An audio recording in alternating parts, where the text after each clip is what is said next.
What's up everybody, welcome to the channel. If you're new here, my name is Taylor, and after having this 𝗦𝗘 guitar for a few weeks now, I've taken the time to set it up and really put some miles on it. I actually took it to band practice. All right, I am on my way to sacrificer practice right now. I am taking the 𝗦𝗍𝗘𝗏𝗶𝗹 whatever, you know, the 𝗦𝗘 guitar, the E, the one that I showed you earlier. I'm also taking my Jackson American Virtuoso. Be interesting, you know, going from like a $2,000 guitar to like a $299 guitar. Sacrificer practice is in a basement. It's very sweaty and humid. It's gross. It will be a great test to see how the 𝗦𝗘 guitar holds up. So let's go.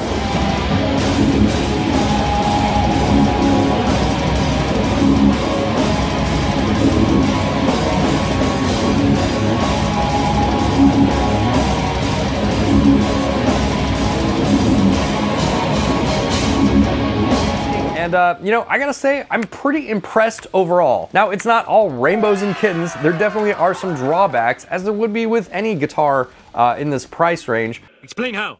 Money can be exchanged for goods and services. Woohoo! And I'll tell you what some of those are as we go on, but let's talk a little bit about the setup. So when I set up this guitar, I set it up to play in C standard, which is what I normally play in. I normally use Ernie Ball strings. I think it's the beefy slinkies.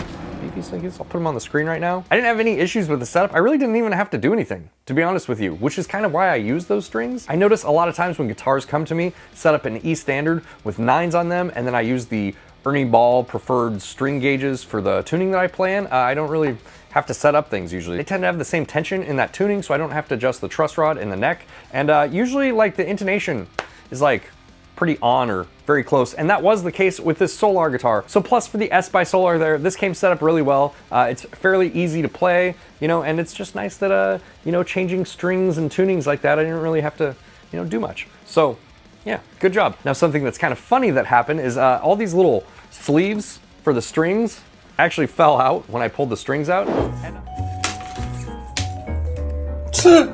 It's weird to me that these aren't even glued in there. You know, I thought that that might be a normal thing because I don't own any guitars with like, you know, this sort of bridge setup. But, you know, I posted it on Instagram and a lot of people educated me. No, it's not a normal thing. You might want to get yourself, you know, a little bit of super glue and glue those things in, or not, you know, if you want to just put them back in every time, that's fine too. But a lot of people recommended just putting a little dab of super glue in there. Now, a lot of people have also said, oh, that looks like a great mod platform, meaning you can get this guitar for relatively cheap and, you know, mod it, you know, put different things on it, like new pickups, you know, maybe put a new bridge system in there. However, I would say if I was gonna modify anything on this guitar, I would put new tuners on it. And I wouldn't buy like cheap tuners off Amazon or something like that. I've had some bad experiences with those in the past. But get yourself like a nice pair of like Hipshot or comparable tuners, Goto, whatever. Because the one issue that I did have with these tuners while I was at band practice and I was like tuning up is they kind of slip a little bit. Like the tuning tends to jump around, you know, it's not smooth. So when you're tightening it, it's not like your pitch just gradually increases with the amount that you're turning. It's like you'll turn it and then your pitch will jump. And by the way, that's not uncommon. I think that happens with almost every single budget guitar I've ever tried, but it's worth mentioning, like get yourself a nice set of locking tuners if you want to buy one of these and upgrade. That is the first thing I would do. Now, why wouldn't I upgrade the pickups? While that might be the sexiest option, the pickups in this guitar are actually really good. Let me show you a sound comparison real quick in between this 𝗦𝗘, $299, and this Jackson American Virtuoso, which is $1,999. It's a pretty big difference. And while that might not seem like a fair sound comparison, like this is obviously gonna kill this guitar, right? You might be a little bit surprised. This is the only other guitar that I own with bolt-on neck and passive pickups, both of those things, so that's why I chose this guitar. But let's see sound-wise how they stack up against each other.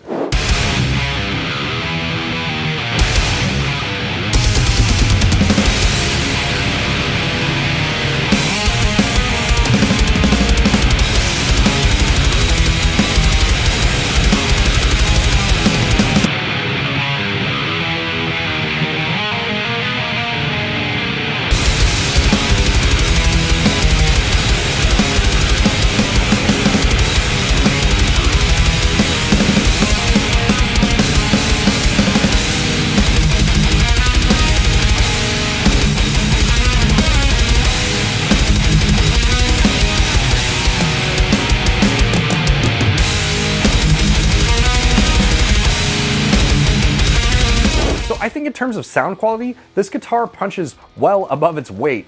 and its price tag. Now when it comes to tuning stability, this is usually the Achilles heel of all budget guitars, but I found that the S by Solar held up pretty well. Now take that with a grain of salt because I normally play Floyd Rose systems, which just, you know, stay in tune for the most part. I did have to tune this like a little bit between songs, but for as hard as I was slamming on this guitar at band practice,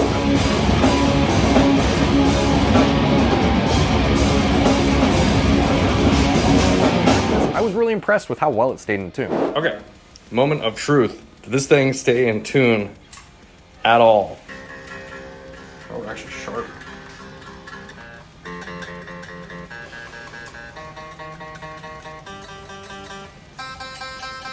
Not bad. All right, well, mostly in tune. So has my opinion on the S by Solar guitar changed since beating the shit out of it at band practice? Kind of, yeah. It actually held up much better than I thought it would at band practice. The playability is really decent for a guitar in this price range.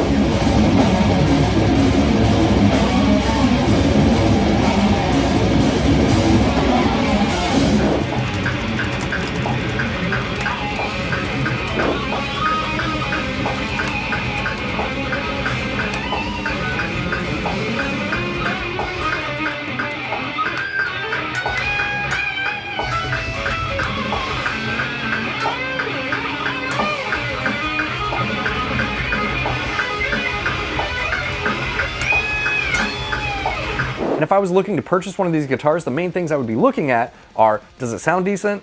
Does it play good?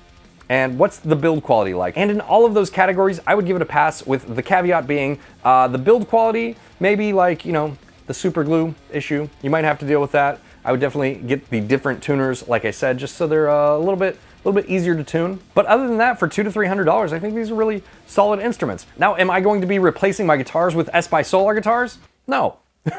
There's a dramatic difference in between a budget entry-level guitar like this and something that is more on a pro level, like this American Series Virtuoso. And in my experience, that usually comes down to the build quality and the quality of the materials that are used in the guitar. The sonic quality in the end product might not be so dramatic, especially if you're using a ton of distortion.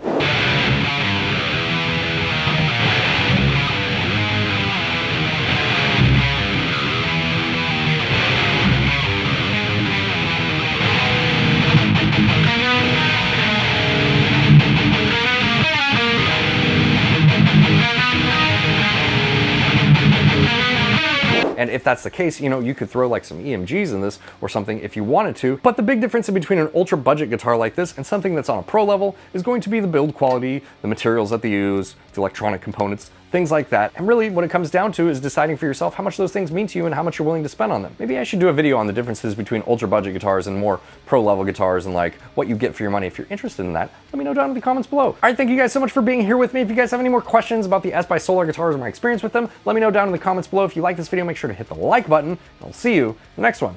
Bye guys.